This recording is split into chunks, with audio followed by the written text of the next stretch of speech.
السلام علیکم ورحمۃ اللہ وبرکاتہ۔ ڈیئر اسٹوڈینٹس، کیسے ہیں آپ سب لوگ؟ امید ہے کہ آپ سب خیریت سے ہوں گے۔ ہاں جی، تو آج ہمارے پاس ہے حدیث نمبر 23۔ اعوذ باللہ من الشیطان الرجیم، بسم اللہ الرحمن الرحیم۔ عن ابی ہریرہ رضی اللہ تعالی عنہ، حضرت ابو ہریرہ رضی اللہ تعالی عنہ سے روایت ہے، قالا کہا، قال رسول اللہ صلی اللہ علیہ وسلم، رسول اللہ صلی اللہ علیہ وآلہ وسلم نے فرمایا، قالا فرمایا، لا تلقوا، نہ آگے جا کر ملو، رکبانہ قافلے والوں سے، لبیعن واسطے تجارت کے، ولا یبیع، اور نہ کوئی خریدے، بعضکم تم میں سے بعض، علی بیعن اوپر دوسرے کی خرید کے، بعضن بعض کی، ولا تناجشوا، اور نہ قیمت بڑھاؤ، ولا یبیع، اور نہ خریدے، حاضر شہری آدمی، لبادن دیہاتی کے لیے، ولا تسروا، اور نہ دودھ جمع کرو، ایبلا اونٹ کا، والغنم، اور بکری کا، ومن ابتاعہا، اور پھر جو اسے خریدے، بعد ذالک، اس کے بعد، فہو بخیر، پس اسے اختیار ہے، ناظرینی، دو باتوں کا، بعد اس کے، این یحلبہا، کہ وہ اس کا دودھ دوئے، ان رضیہا، اگر اسے پسند ہو، امسکہا، وہ اسے اپنے پاس رکھ لے، وَإِن سَخَطَہا، اور اگر وہ اسے ناپسند ہو، یہ سودا اسے ناپسند ہو، ردہا، تو اسے لوٹا دے،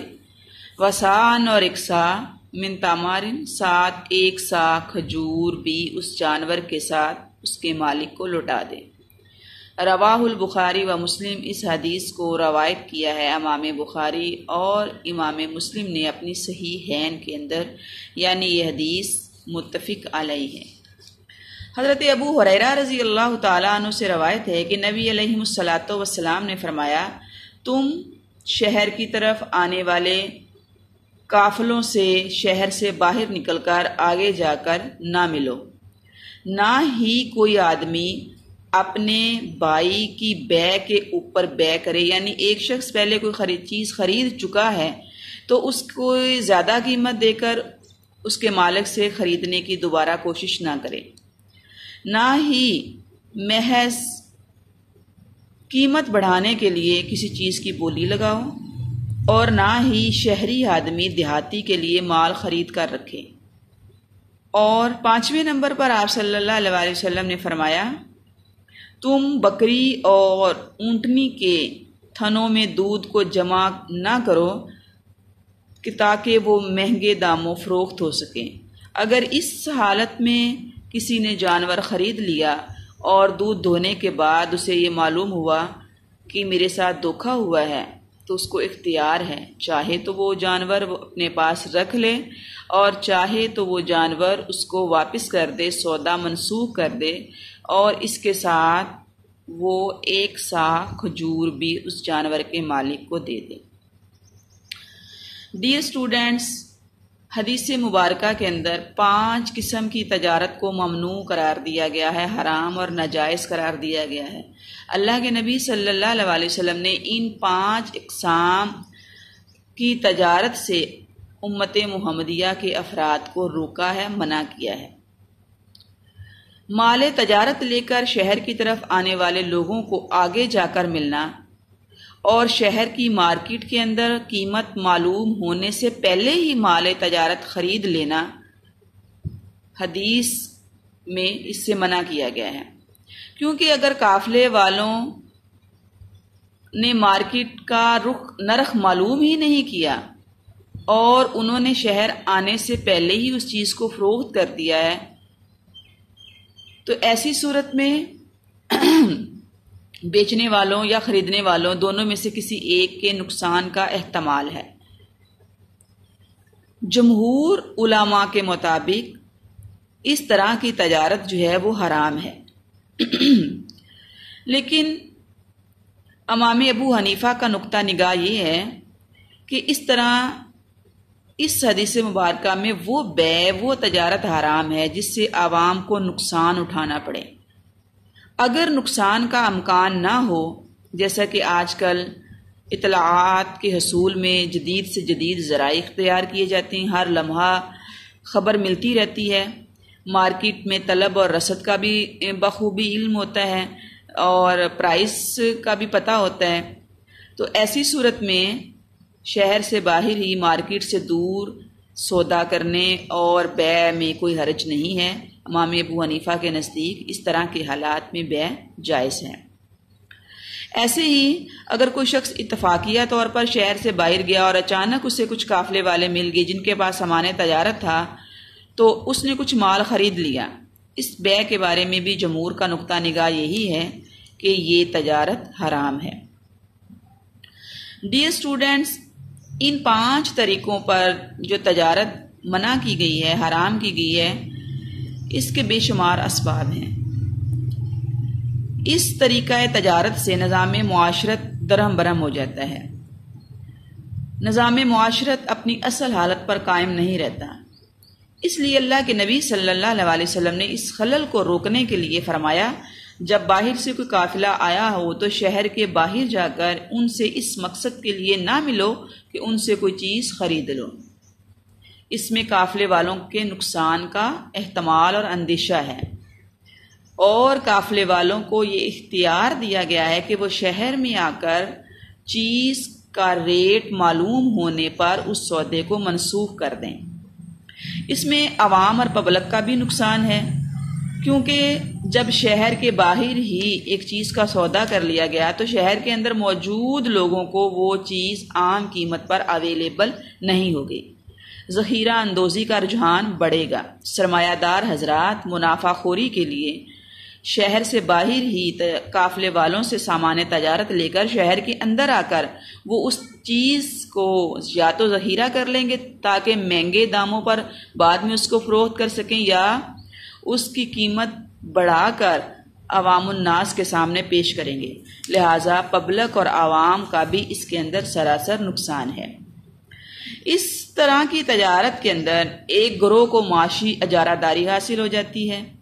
لہٰذا معاشرے کا ایک طبقہ امیر سے امیر تر ہوتا چلا جاتا ہے، جبکہ دوسرا طبقہ بنیادی ضروریات کے لیے بھی ترستا نظر آتا ہے۔ شاہ ولی اللہ فرماتے ہیں کہ یہ ایک طرح کی بد معالمگی ہے،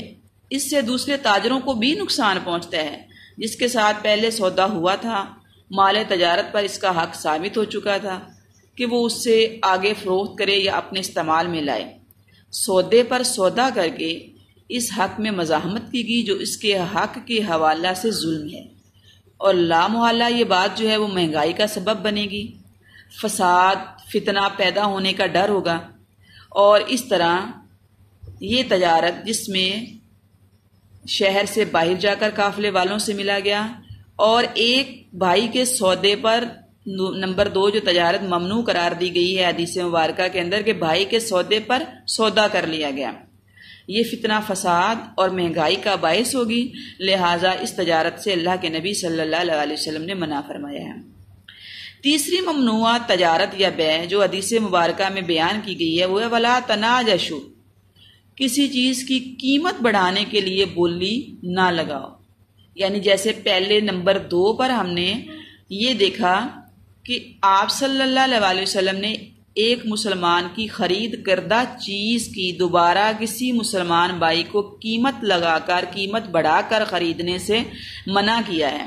تو یہی بات ولا تناجشوا، یعنی ایک چیز پہلے سے خریدی جا چکی ہے، اب کوئی اور آدمی اس کو خریدنا نہیں چاہتا، محض اس کی قیمت بڑھانے کے لیے اس کی بولی لگا دیتا ہے، تو اس سے بھی منع کیا جا رہا ہے۔ چوتھی قسم کی جو ممنوع تجارت یا بیع ہے وہ یہ کہ شہر والا باہر والے کا مال نہ فروخت کرے، یعنی شہر والا دیہاتی کے لیے مال خرید کر نہ رکھے یا اس کے شہر پہنچنے سے پہلے ہی اس کے مال کو فروخت نہ کرے۔ حضرت ابو ہریرہ رضی اللہ تعالیٰ عنہ سے روایت ہے کہ رسول اللہ صلی اللہ علیہ وسلم نے فرمایا،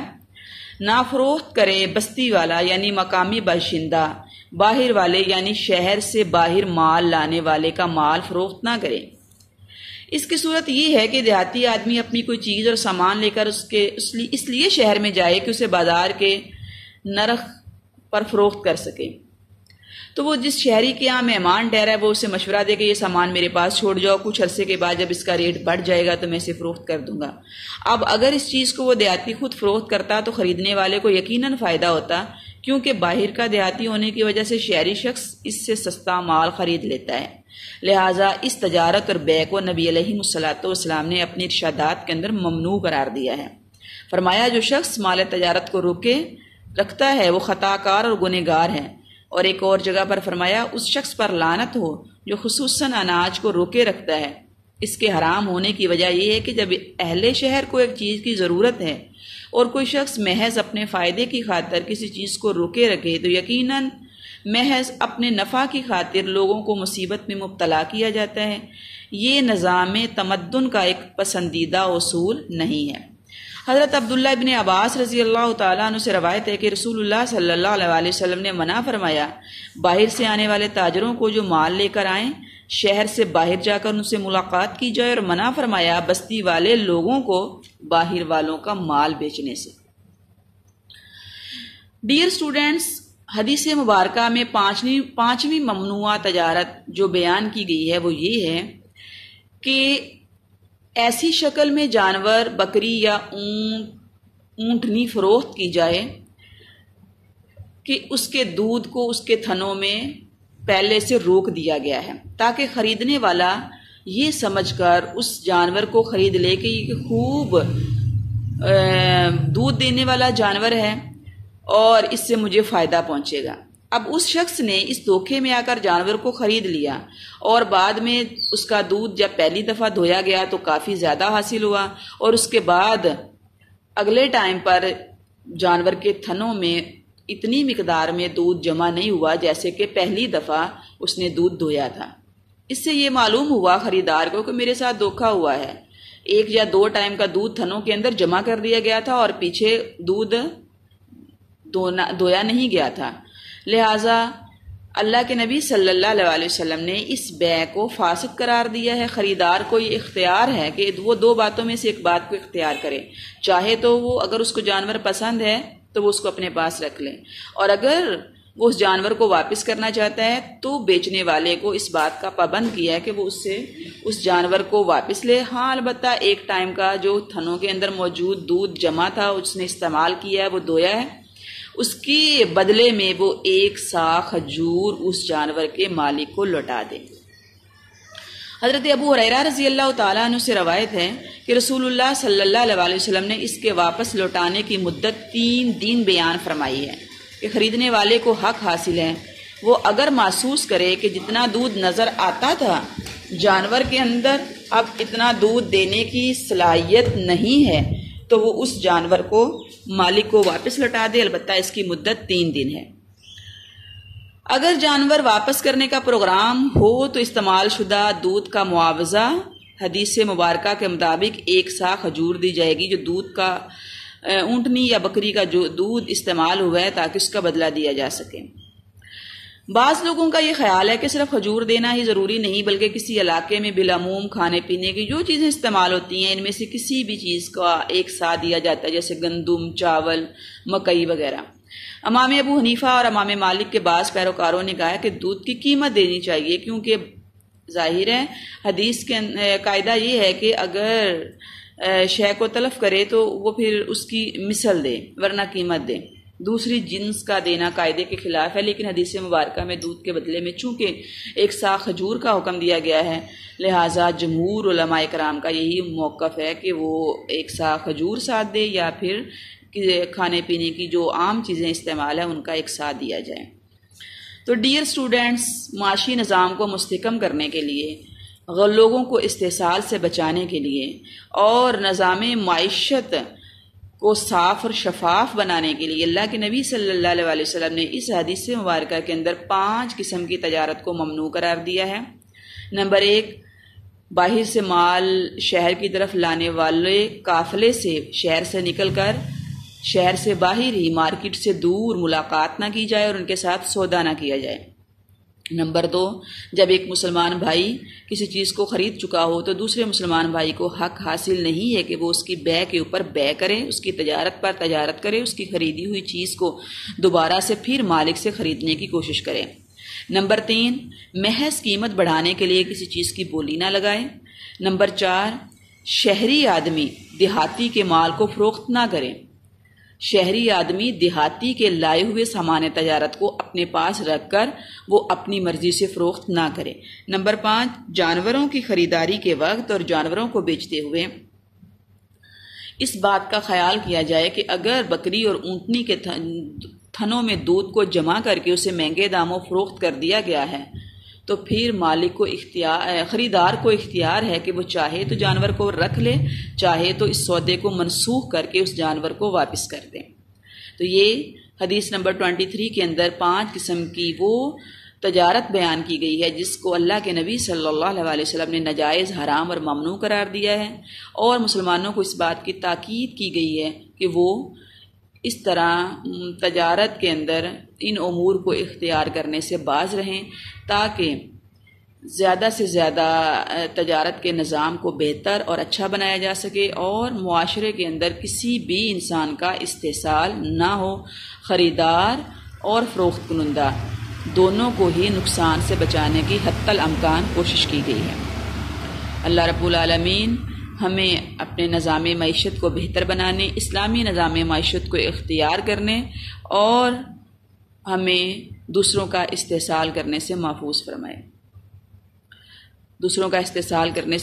فرمائے، اور ہمیں نظام معیشت، اسلامی نظام معیشت کو اختیار کرنے کی توفیق عطا فرمائے۔ وما توفیق الا باللہ، علیہ توکلت و الیہ انیب۔